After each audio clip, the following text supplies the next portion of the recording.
much. Wow, this is a big day down there, isn't it, Bill? Indeed it is. In the meantime, though, we're looking back at history in a lot of ways, too, and trying to gauge how we got to the place where we are at the moment. And frankly, a lot of viewers are asking us a similar thing. So then we asked our own Brett Baer to go back in history, take us back a few years, and try and figure out how we got to where we are today.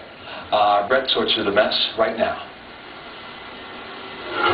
The Bush administration raised red flags starting in April 2001. The 02 budget request declares that the size of mortgage giants Fannie Mae and Freddie Mac is, quote, a potential problem because financial trouble in either one of them could, quote, cause strong repercussions in financial markets.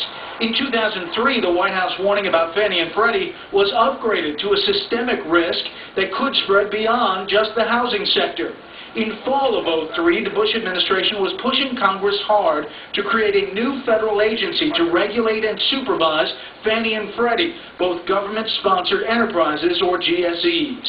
We need a strong, world-class regulatory agency to oversee the prudential operations of the GSEs and the safety and the soundness of their financial activities. But then Treasury Secretary Snow was getting a lot of pushback from then-ranking member, now chairman of the House Financial Services Committee, Democratic Congressman Barney. Fannie Mae and Freddie Mac are not in a crisis. In fact, Frank said the federal government should be encouraging Fannie and Freddie to do more to get low-income families into homes.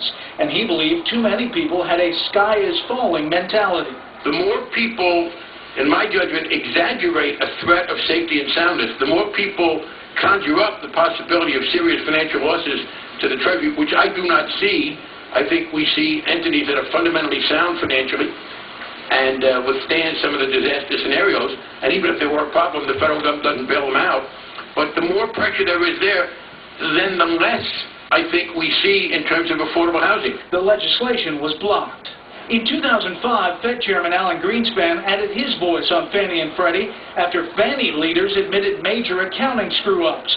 Quote, enabling these institutions to increase in size, and they will once the crisis in their judgment passes, we are placing the total financial system of the future at a substantial risk. Adding later at another hearing on the topic, if we fail to strengthen GSE regulation, we increase the possibility of insolvency and crisis. But the two mortgage giants had staunch defenders. Democratic Senator Charles Schumer said, quote, I think Fannie and Freddie over the years have done an incredibly good job and are an intrinsic part of making America the best housed people in the world. If you look over the last 20 or whatever years, they've done a very, very good job. Senator John McCain co-sponsored legislation pushing for regulation, delivering a speech on the Senate floor in 2006. Quote, for years I have been concerned about the regulatory structure that governs Fannie Mae and Freddie Mac. And the sheer magnitude of these companies and the role they play in the housing market, the GSEs need to be reformed without delay. Again, Brett Baer reporting, taking us back over history. Isn't that curious? Isn't that so interesting? Yeah, I mean, how many people have weighed in on over the past 3 years? I mean, Barney Frank has got to be cringing when he sees that soundbite.